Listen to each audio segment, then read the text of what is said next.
अस्सलाम वालेकुम and welcome back to my channel. कैसे हैं आप सब लोग? आई होप कि आप सब ठीक होंगे, खैरियत से होंगे। हम भी बिल्कुल ठीक हैं और अब तो अपने घर में आए हुए हमें काफ़ी दिन हो गए हैं, लेकिन ये जो वीडियो मैं आपके साथ शेयर कर रही हूँ ये हमारा घर में सेकंड डे है। तो यहाँ पे अभी सुबह के 9 बज रहे हैं और मैं उठते साथ सीधी अपने किचन में आ गई थी। मैंने बस कैमरा ऑन किया और अपना काम करना शुरू किया, क्योंकि मेरे किचन की हालत बहुत ज़्यादा ख़राब हो रही थी। इतना मैसी किचन कभी भी नहीं था मेरा। बाकी सब लोग अभी सो रहे थे, तो मैंने सोचा कि उनके उठने से पहले जल्दी से स्टोव क्लीन कर लेती हूँ, क्योंकि फिर नाश्ता बनाने का सिलसिला शुरू हो जाएगा। और अच्छा हुआ कि मैंने ये सारी वीडियो रिकॉर्ड कर ली थी साथ-साथ, क्योंकि मुझे इतने ज़्यादा मैसेजेस आए ना कि आप जब घर में एंटर हुई थी आपने वीडियो क्यों नहीं बनाई, आपने वो सारा पार्ट स्किप क्यों कर दिया। तो बात ये है कि जब हम लोग घर में एंटर हुए थे ना, तो शाम हो रही थी और उससे पहले का हाल मैं आपको सुना चुकी हूँ लास्ट वीडियो में कि पूरा सिटी इतना स्केरी लग रहा था और रास्ते में हमने एक्सीडेंट्स भी देखे। तो फीलिंग्स जो है ना बहुत अजीब सी हो रही थी और इस तरह की सिचुएशन में इंसान काफ़ी कुछ भूल जाता। तो मैं भी भूल गई थी कि मैं व्लॉगर हूँ, और वैसे भी घर की जो हालत थी ना उस टाइम पे, वो देख के तो कोई भी इंसान हर चीज़ भूल जाता, क्योंकि वो जो चोर आया था ना हमारे घर पे, वो डोर हमारा खुला छोड़ गया था और उसकी वजह से इतने सारे कॉकरोचेज़ हमारे घर के अंदर आ गए थे और हर जगह बस कॉकरोच ही नज़र आ रहे थे हमें उस टाइम पे। किचन की हालत तो सबसे ज़्यादा ख़राब थी और स्मेल भी काफ़ी थी। और जब मैंने फ्रिज को देखा ना, तो सच में पहले मुझे ऐसे लगा कि चोर जो आया था वो हमारे फ्रिज में से सारा फूड भी निकाल के ले गया है, क्योंकि फ्रिज के डोर्स ओपन थे और पूरा फ्रिज खाली था। बस अंदर कुछ चीज़ें गिरी हुई थी, कुछ स्पिल्स वगैरह इस तरह से, और किचन के कैबिनेट्स भी कुछ खुले हुए थे और पूरा किचन ही ऐसे लग रहा था जैसे किसी ने उल्टा के रख दिया हो। मुझे तो यही लग रहा था कि चोर हमारे किचन में आया और उसने एक एक कैबिनेट खोल के ना चेक किया कि कोई चीज़ उसे मिले तो वो ले जाए। बाद में फिर पता चला कि ये सब चोर ने नहीं किया था, बल्कि किसी और ने किया था। और किसने किया था मैं आपको भी बताती हूँ। तो हुआ ये था कि हमारी अपार्टमेंट्स की जो मैनेजमेंट है उन्होंने किसी को भेजा था और वो सभी अपार्टमेंट्स में गए थे। उनके फ्रिज में जितनी भी फूड आइटम्स थे वो सब उन्होंने ना गार्बेज कर दिए थे, क्योंकि सभी लोग सिटी से बाहर गए हुए थे और अपार्टमेंट सबके खाली थे। तो उन्होंने सोचा होगा कि फ्रिज जो है वो खाली कर दिए जाएँ, क्योंकि इतने दिनों से फूड जो उसमें रखा था वो गल सड़ गया होगा और बहुत सारी स्मेल हो जाएगी। तो आपको पता है, जब हम गाड़ी से निकले थे ना बाहर, तो पूरे एरिया में बहुत बुरी स्मेल थी, क्योंकि गार्बेज वाले भी नहीं आए थे और जो भी ग्रोसरीज और गली सड़ी चीज़ें थी सभी जो है ना उन्होंने रैप करके वहीं पे ही रखी हुई थी बाहर। तो जो लोग फ्रिज खाली करने आए थे वो ज़ाहिर है बहुत जल्दी में होंगे, क्योंकि इतने सारे घरों में और भी जाना था उन्होंने। तो जल्दी-जल्दी में कुछ चीज़ें गिर गई होंगी और कैबिनेट्स भी चेक किए उन्होंने कि कोई चीज़ ऐसी ना पड़ी हो उसके अंदर। तो अपनी तरफ से तो बहुत अच्छा काम करके गए थे, लेकिन हुआ ये कि जो चोर आया था ना हमारे घर, वो डोर खुला छोड़ के गया था। तो उसकी वजह से सारे जो इंसेक्ट्स वगैरह थे वो हमारे घर के अंदर आ गए। खैर रात में मेरे हस्बैंड ने ये सारा ऑपरेशन कर लिया था, तो उसके बाद हम सुकून से सो गए थे। और यहाँ पे मैंने अपने हाथों से बच्चों के लिए नाश्ता बनाया था इतने दिनों के बाद, तो मुझे बहुत खुशी हो रही थी उस चीज़ की।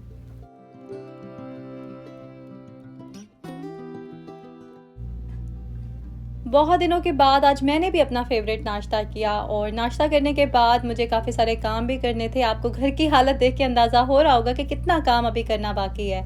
और बच्चों ने तो आते साथ ही अपने सारे टॉयज़ खोल दिए, तो पूरे घर में टॉयज़ ही टॉयज़ हो रहे थे। अच्छा, आपको पता है जब हम लोग वापस आए थे ना, तो वॉल्स पे जितनी भी पेंटिंग्स वगैरह है ना, या तो अपनी जगह से हिली हुई थी या नीचे गिरी हुई थी, क्योंकि स्टॉर्म इतना ज़्यादा शदीद था कि घर के घर जो है ना वो हिलने लग गए थे। जो लोग इसी सिटी में थे और कहीं जा नहीं सके थे ना, उन्होंने बताया कि जब स्टॉर्म आया था तो कैबिनेट्स में और फ्रिज में कई चीज़ें ऐसी थीं जो गिर गई थीं। आप सोचें कितना पावरफुल होगा ये हरिकेन। अच्छा, मुझे ना किसी ने मैसेज करके कहा था कि आप तो कह रहे थे कि बहुत बड़ा तूफ़ान आया है, लेकिन आपका घर तो वैसे ही है, ऐसे ही आप लोग अपना सिटी छोड़ के गए हैं। तो देखें, कोई भी शौक से नहीं गया था और ना ही इतना आसान होता है अपना घर, अपना सिटी अचानक से यूँ छोड़ के चले जाना। हमें ऑर्डर्स थे इवैक्यूएशन के, इसलिए हम सब लोग गए थे, क्योंकि ये पूरा एरिया रेड ज़ोन में था। और जब नेचुरल डिज़ास्टर होता है ना, तो इंसान बस अंदाज़ा ही लगा सकता है, बाकी कुछ पता नहीं होता कि क्या होगा। और अभी मैं आपको अपने पूरे एरिया का टूर दूँगी, तो उससे आपको अंदाज़ा होगा कि कितना बड़ा तूफ़ान था। और जो भी मैंने आपको बताया है वो मैंने कम बताया होगा, ज़्यादा नहीं बताया। आपको पता है, इस हरिकेन के बाद हमारा अच्छा खासा नुकसान हुआ है और सबकी लाइफ डिस्टर्ब हुई है। बच्चों के स्कूल, जॉब्स, बिजनेस वगैरह सब डेड हो गया है और अच्छा खासा टाइम लगेगा ये सब चीज़ें नॉर्मल होने में।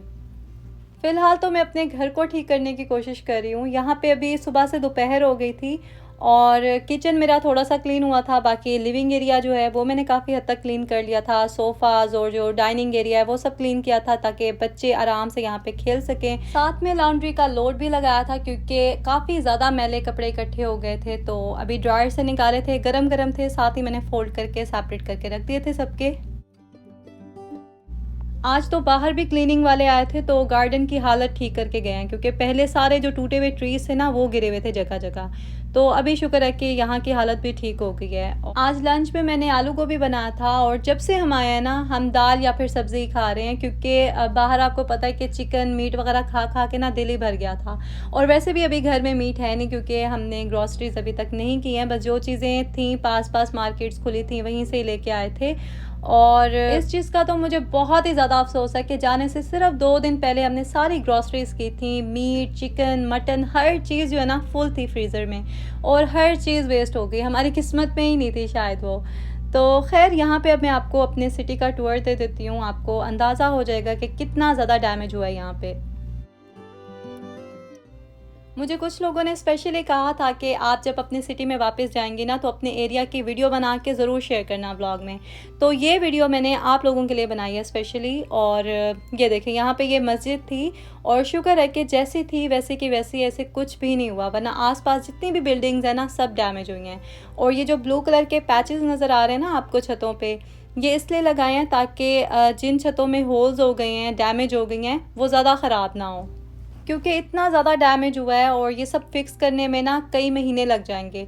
तो ये टेम्परेरी शीट्स होती हैं जो कि कंपनी को कॉल करो ना तो वो आके फ़ौरन से लगा देती हैं क्योंकि बाद में फिर बारिश वगैरह होती है ना उससे ज़्यादा नुकसान हो जाता है।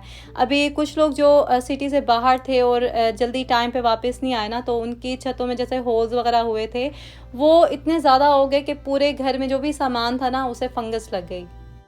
अभी हम लोग जब राउंड लगा रहे थे ना तो इतने घरों के बाहर इतना सारा सामान रखा हुआ था जो कि ख़राब हो चुका था और जगह जगह पे जो है ना वो ढेर पड़े थे सामान के। कुछ लोग कह रहे थे कि इंश्योरेंस और बेनिफिट्स के बारे में भी बताएं। तो यहाँ पे जब भी कोई घर लेता है ना तो फ्लड इंश्योरेंस उसके लेनी मस्ट होती है क्योंकि आपको मैंने बताया था कि हर साल यहाँ पे सीज़न होता है हरिकेन का और कोई ना कोई स्टॉर्म छोटा मोटा आता रहता है यहाँ पे। तो मोस्टली लोग यहाँ पे इंश्योरेंस लेते हैं और जो लोग इंश्योरेंस नहीं भी लेते ना उनको फिर गवर्नमेंट सपोर्ट करती है। यहाँ पे हर चीज़ इंश्योर्ड होती है, चाहे घर हो, गाड़ी हो या फिर बिज़नेस हो। और इस तरह के सिचुएशन में फिर इंश्योरेंस ही हर चीज़ कवर करती है। जो भी डैमेज हुआ है लोगों का, जो भी घर टूटे हैं या नुकसान हुआ है वो सब इंश्योरेंस कंपनी ही पे करती है। अब मुझे पता है कि बहुत से लोग सोच रहे होंगे कि बाहर के लोगों के तो मज़े हैं, हर चीज़ इंश्योरेंस कवर करती है और उनका तो कोई नुकसान ही नहीं हुआ। तो ऐसा नहीं है, बहुत सी प्रॉब्लम्स ऐसी होती हैं जो देखने में किसी को नज़र नहीं आ रही होती हैं, लेकिन जो इस सिचुएशन से गुज़र रहा होता है वही फेस करता है। फॉर एग्ज़ाम्पल किसी का घर अगर थोड़ा-सा डैमेज हुआ है तो हम यही सोचते हैं ना कि ये तो थोड़ा-सा ही डैमेज है, ये तो फ़ौरन से ठीक हो जाएगा और इसको तो कोई प्रॉब्लम ही नहीं होगी। लेकिन होता क्या है कि उस थोड़े से डैमेज की वज़ह से ना काफ़ी चीज़ें ख़राब हो चुकी होती हैं उस घर में और वो घर रहने के काबिल ही नहीं होता क्योंकि पता नहीं होता कब पूरी सीलिंग गिर जाए नीचे। तो वो जो घर के रहने वाले हैं उन्हें अपने घर से दूर रहना होता है और इस तरह की सिचुएशन में आपको पता है कि कोई अपार्टमेंट नहीं मिलता, कोई रहने की जगह ही नहीं मिलती अपने सिटी में। हमारे बहुत से मिलने वाले हैं जो अभी इसी सिचुएशन से गुजर रहे हैं और आपको पता है छोटी-छोटी इतनी प्रॉब्लम्स होती हैं जिनका हमें अंदाज़ा ही नहीं होता। बस मेरी दुआ है कि अल्लाह उन सब की मुश्किलें आसान करे। ये अल्लाह का शुक्र है कि हमारी बिल्डिंग ज़्यादा डैमेज नहीं हुई, बस ऊपर वाला पार्ट थोड़ा-सा डैमेज हुआ है जो कि वो बाहर से ही फिक्स कर लेंगे, उसके लिए हमें कहीं मूव होने की ज़रूरत नहीं है। और वॉल्स पे थोड़े क्रैक्स वगैरह आए हैं जो कि माइनर ही हैं। टीम आई थी इंस्पेक्शन करने के लिए तो उन्होंने कहा है कि आप लोग यहाँ पे आराम से रह सकते हैं, कोई ख़तरे वाली बात नहीं है। अच्छा जी, यहाँ पे अब हम अपना डीप फ्रीज़र क्लीन कर रहे हैं क्योंकि अपार्टमेंट वाले ना सिर्फ फ्रिज खाली करके गए थे और यहाँ डीप फ्रीज़र में जितनी भी चीज़ें थी ना वो सब दोबारा से फ्रीज़ हो गई थी। हमने इसे ओपन करके रखा और शुक्र है कि इसमें इतनी स्मेल नहीं थी। बस अफ़सोस है कि ये सभी चीज़ें वेस्ट हो गई और सभी हमने गार्बेज कर दी थी क्योंकि हल्की सी स्मेल आ रही थी इनमें से। और आजकल तो बस नुकसान पे नुकसान ही हो रहा है। ये डीप फ्रीज़र भी हमारा डैमेज हो गया है। अभी मैं आपको दिखाऊंगी, इसके नीचे जो है ना जो सिल्वर वाला पार्ट होता है वो डैमेज हो गया है। अब पाकिस्तान में अगर कोई चीज़ ख़राब होती है तो उसको रिपेयर करवा लेते हैं तो वो फ़ौरन से ठीक हो जाती है, लेकिन यहाँ पे ऐसा कोई सीन नहीं है। यहाँ पे कोई चीज़ अगर ख़राब हो ना तो बस उसको फेंकना ही पड़ता है, क्योंकि रिपेयर कराने के इतने ज़्यादा पैसे लगते हैं जितने में वो चीज़ नहीं आप बाय कर सकते हैं।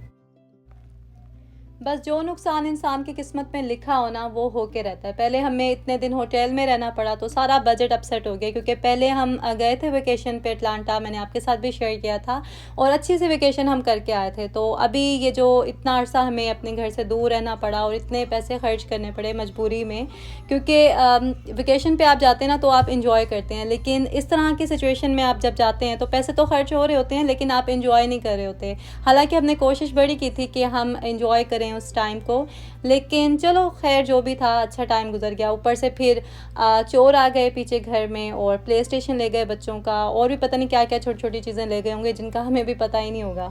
खैर ये छोटी छोटी परेशानियाँ होती हैं जो वक्ती होती हैं और बाद में इंसान भूल भी जाता है इन्हें। बस ये कि अल्लाह किसी बड़ी आजमाइश में ना डाले। और यहाँ पे मैं अपने व्लॉग को एंड कर रही हूँ। अगर वीडियो अच्छी लगी हो आज की तो लाइक ज़रूर कर दें, क्योंकि बहुत मुश्किल से थोड़ा सा टाइम निकाल के मैंने अपलोड किया आज का व्लॉग। और अपना बहुत ज़्यादा ख्याल रखें, फिर मुलाकात होगी। अल्लाह हाफिज़।